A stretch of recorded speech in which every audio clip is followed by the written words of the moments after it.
પાંડેસરા પત્રકાર કોલોની વિસ્તારમાં crime branch અને પાંડેસરા પોલીસ સાથે કોમ્બિંગ હાથ ધરવામાં આવ્યું। સુરત શહેરમાં કાયદો અને વ્યવસ્થા જળવાઈ રહે તેવા હેતુસર સુરત પોલીસ એક્શનમાં આવી છે। તો સુરત પોલીસ કમિશનરની અધ્યક્ષતામાં ક્રાઇમ બ્રાન્ચ અને પાંડેસરા પોલીસ દ્વારા અલગ અલગ ઝોનની અંદર સમયાંતરે કોમ્બિંગ શરૂ કરવામાં આવ્યું છે। તેવામાં લોકો ભય ફેલાવતા એવા ગુસ્સી ટોકના આરોપીને સાથે લઈ તેમના વિસ્તારની અંદર કોમ્બિંગ કરવામાં આવ્યું છે। તો સુરત પોલીસ દ્વારા મોડી રાત સુધી કોમ્બિંગની પ્રક્રિયા ચાલી હતી, જેના કારણે સ્થાનિક લોકોમાં પણ સુરક્ષાને લઈ વિશ્વાસ મજબૂત બન્યો હતો। તો સુરત શહેરમાં કાયદો અને વ્યવસ્થા જળવાઈ રહે તેવા હેતુસર સુરત પોલીસ દ્વારા કોમ્બિંગ હાથ ધરવામાં આવ્યું છે।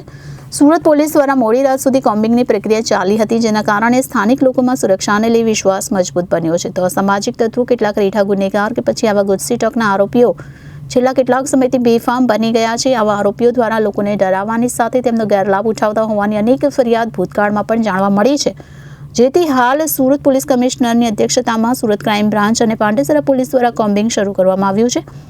સુરત પોલીસ દ્વારા માથાભારે ઇસમોને શિક્ષા આપવા, તેમને સબક શીખવાડવા અને ગુનાખોરી ડામવા શસ્ત્ર બનાવ્યું છે, કારણ કે રાજ્યના મોટાભાગના શહેરોમાં માથાભારે શખ્સો સામે ગુસ્સી ટોક હેઠળના ગુના દાખલ કરવામાં આવ્યા છે અને હાલ સુરતમાં વધતા ક્રાઇમ રેટને ઘટાડવા, પોતાની છબી સુધારવા સુરત પોલીસ એક્શન બોર્ડમાં જોવા મળી રહી છે। ત્યારે પાંડેસરા પત્રકાર કોલોની વિસ્તારમાં ક્રાઇમ બ્રાન્ચ અને પાંડેસરા પોલીસ સાથે કોમ્બિંગ હાથ ધરવામાં આવ્યું હતું। Bureau report, Janadesh news, Surat.